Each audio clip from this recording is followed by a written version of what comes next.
Alors voici un exercice sur les sections planes de sphères et boules. Un parc d'attractions construit un cinéma à 360 degrés, comme la Géode à Paris.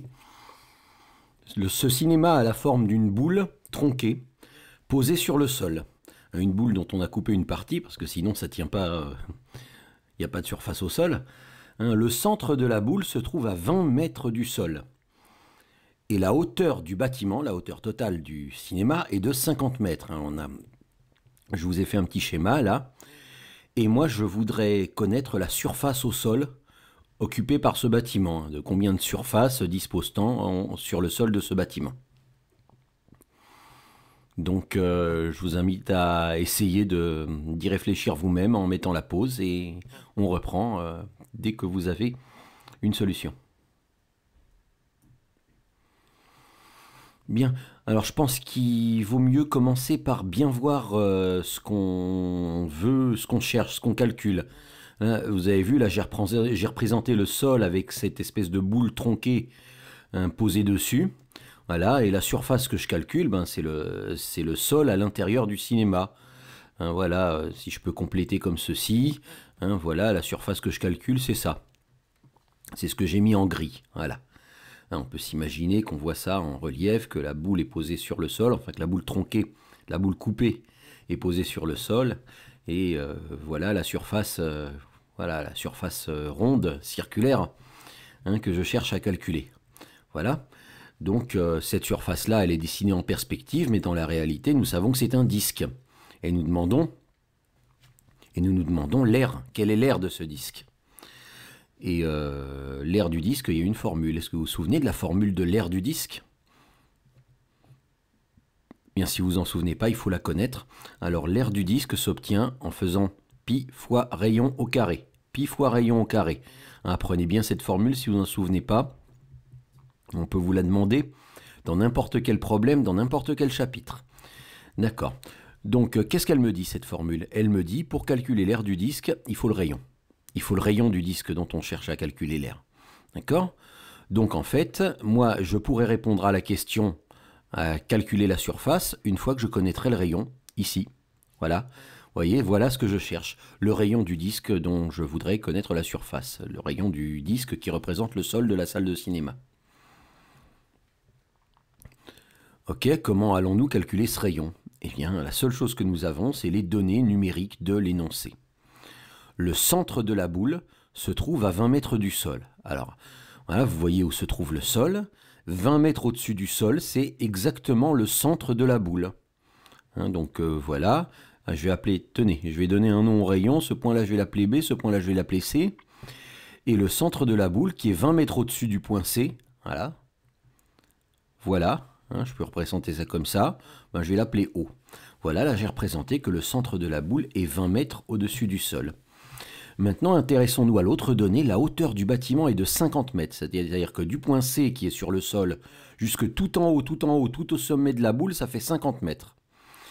Alors là, on se dit que si du point C jusqu'au point O, j'ai 20 mètres, combien il va manquer du point O jusqu'au sommet de la boule pour que ça fasse 50 mètres? Vous voyez, on fait 50 moins 20, et on voit bien que du point O jusqu'au sommet de la boule, il va manquer 30 mètres. Pour que la hauteur totale du bâtiment soit de 50 mètres, comme on nous le dit. Vous voyez, on fait 50, voilà, il va manquer 30 mètres, voilà, parce qu'on fait 50 moins 20 égale 30, et que, voilà, donc 30 mètres, là, c'est du point haut jusqu'au bord de la boule, mais c'est une boule. Comment ça s'appelle? La distance qui part du centre de la boule et qui arrive jusqu'au bord de la boule. Eh bien, cette distance, c'est le rayon. C'est le rayon de la boule. Donc ce qu'on nous dit en fait, c'est que le rayon de la boule, c'est 30 mètres. Mais le rayon de la boule, je peux le prendre n'importe où. Et je peux aller du point O jusqu'à n'importe quel point sur le rebord, et ça fera 30 mètres, puisque c'est le rayon de la boule. Par exemple, je peux très bien aller du point O jusqu'au point B, et ça fera 30 mètres aussi. Voilà. Et là, on commence à voir quelque chose d'intéressant du point de vue géométrique.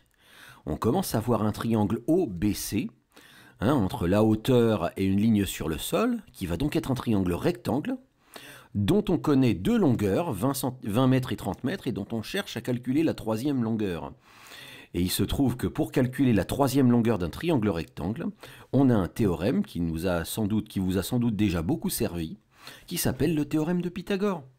Et donc on va servir du théorème de Pythagore et on va calculer le rayon qui nous manque. Et une fois qu'on aura ce rayon, on calculera l'aire du disque. Voilà, donc là on voit comment on va faire.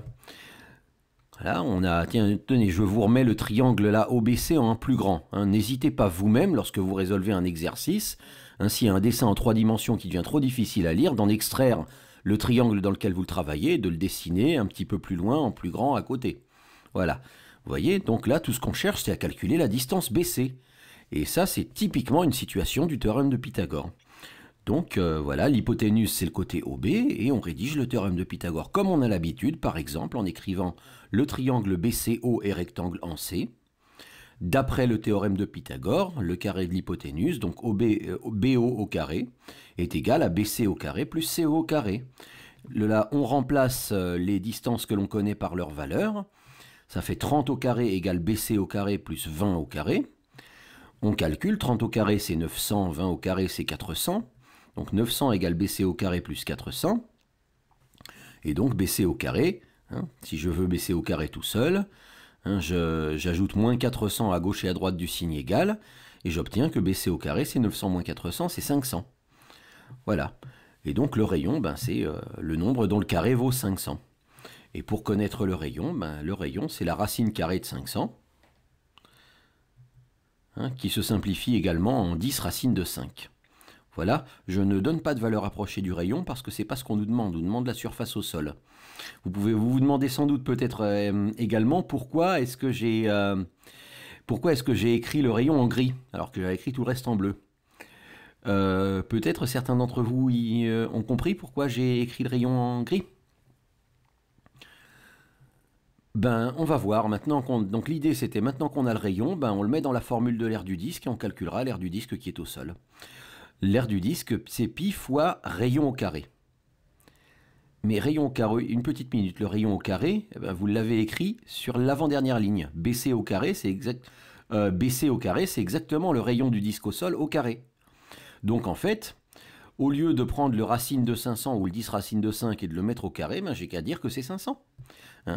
L'aire du disque, la surface au sol, l'aire du disque, c'est... je l'appelle S comme surface, c'est pi fois BC au carré. Et BC au carré, regardez 3 lignes plus haut, BC au carré c'est 500. Donc la surface au sol c'est pi fois 500, c'est 500 pi. Et pourquoi j'avais mis la ligne du rayon en gris? Parce qu'en fait le rayon j'en ai pas besoin. On pouvait se dire, c'est vrai, quand on se dit naturellement pour calculer l'aire d'un disque j'ai besoin du rayon. Mais en fait on a besoin du rayon au carré. Et si on connaît le rayon au carré, je vois pas pourquoi on prendrait la racine carrée pour ensuite remettre au carré. Voilà, donc je prends le rayon au carré tel qu'il est et je le mets dans la formule, ça me fait 500 pi comme surface au sol. Et comme on me demande un arrondi au mètre carré, moi je vais demander à la calculatrice de me donner une valeur approchée. Et j'obtiens que la valeur approchée au mètre carré, c'est-à-dire on arrondit à l'unité, puisqu'on nous a tout donné en mètres, on obtient directement des mètres carrés. La valeur approchée, c'est environ 1571. C'est 1570, quelque chose et ça s'arrondit plutôt à 1571. Et donc, voilà, nous répondons donc par une phrase que la surface au sol de ce cinéma, c'est environ 1571 mètres carrés.